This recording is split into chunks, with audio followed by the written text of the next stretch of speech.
So this week, WikiLeaks released a new batch of documents allegedly containing information about tactics the CIA uses as part of its surveillance program. Joining us now with reaction, former intelligence official of the U.S. National Security Agency, William BINNEY, and former senior intelligence officer, Lieutenant Colonel Tony SHAFFER. Mr. BINNEY, let me start with you. One of the things that I have a headline here in front of me, WikiLeaks, CIA uses stolen malware to attribute cyber attacks to nations like Russia. And what they're really implying here is that they would deliberately mimic the hacking protocols of Russia to obfuscate their own works. Do you believe that's true? Yeah, sure. I think that that's true, as well as I think that a lot of this software that they've gotten to do the penetrations came from NSA, GCHQ, and the other Five Eyes, plus other cooperating countries. And of course, they gained additional information once they penetrated into people like the Russians and the Ukrainians. Is it legal for them to do that at the CIA? Actually, it's not their charter, but they certainly are doing it and have been doing it for many decades. It's nothing new for them. I mean, they've been using signals intelligence for quite some time. In other words, and you do know what happened in the case of General Flynn. That was a felony, a violation of the Espionage Act, even though he did have, in his case, a security clearance. Maybe they could have listened, but it was certainly illegal to release that.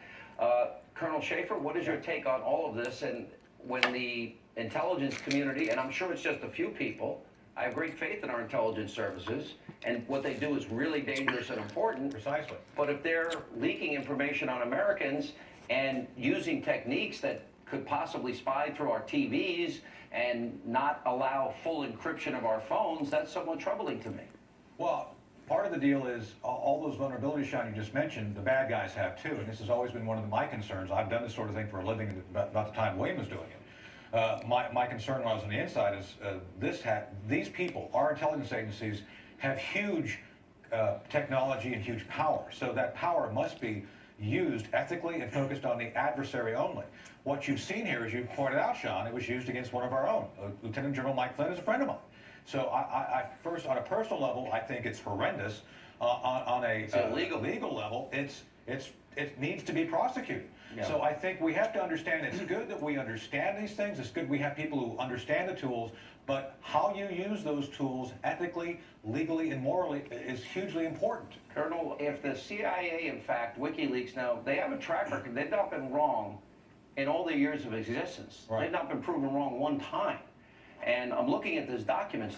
I guess the most frightening thing, if you're in the government, is they release less than 1% of the information they say they have. Right. And they're talking about more powerful surveillance techniques than even the NSA, without checks and balances. Correct. The fact that they build a cyber attack arsenal, that $100 billion came from the Obama years, and that it implies that every single electronic device they are capable of hacking and spying through, and even turning TVs into listening devices. Do you believe that? And do you think the CIA has that capability? And if they do, if there's no check and balance, doesn't that mean we're all potentially subject to living in a police state where the government at will can spy on whoever they want, bribe, blackmail, do whatever they want with that? That's scary. That is a danger of having this, and unfortunately, Sean, this is one of those few times I cannot comment on what you're asking. I used to do this for a living. I will say this: I think some of those things are even more powerful than you listed, and that's why ethically, legally, and as William said, you have to be very specific about how you use Title 18 as law enforcement, Title 10 is military, EO 12333, Title 50 is intelligence, which has U.S. person restrictions. President Obama, I have a feeling, didn't care. He just told people to go out and do things. And this is where morally you have to have someone who is at the top, willing to do the hard things of saying, it is my job to restrict people from using those things. We don't have constitutional protections. Precisely, and this is where we were going. And let me say this, and I don't know if Bill will agree with me or not, ATP 2829, the so-called Russian tool that we used to hack the DNC, Sean, we did it. Not me, but our guys. Former members of NSA, retired intelligence officers, use these tools to break in there and get the information out. That's what the Democrats don't want to talk about because it doesn't fit their narrative. You know that for a fact? You know the Democrats did it, or that former operatives did it? using the malware techniques that they put the Russians' fingerprints on Sean, it the and make it information- appear like the yeah. Russians. In other words, you're telling me this whole Russian story that the media's been running with for months and months and months, and that it was our people that did it, and they just put the fingerprints of the Russians on it? That's right.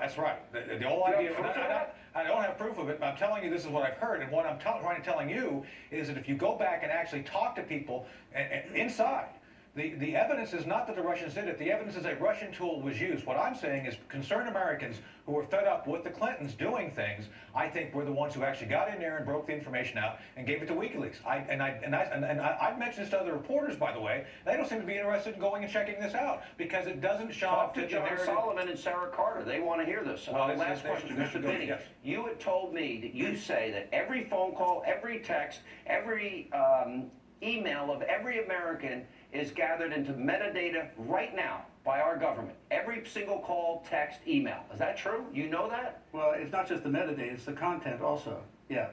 And our government is storing every conversation.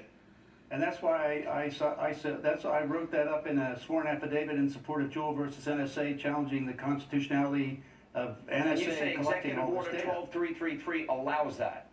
Yeah, section 23C.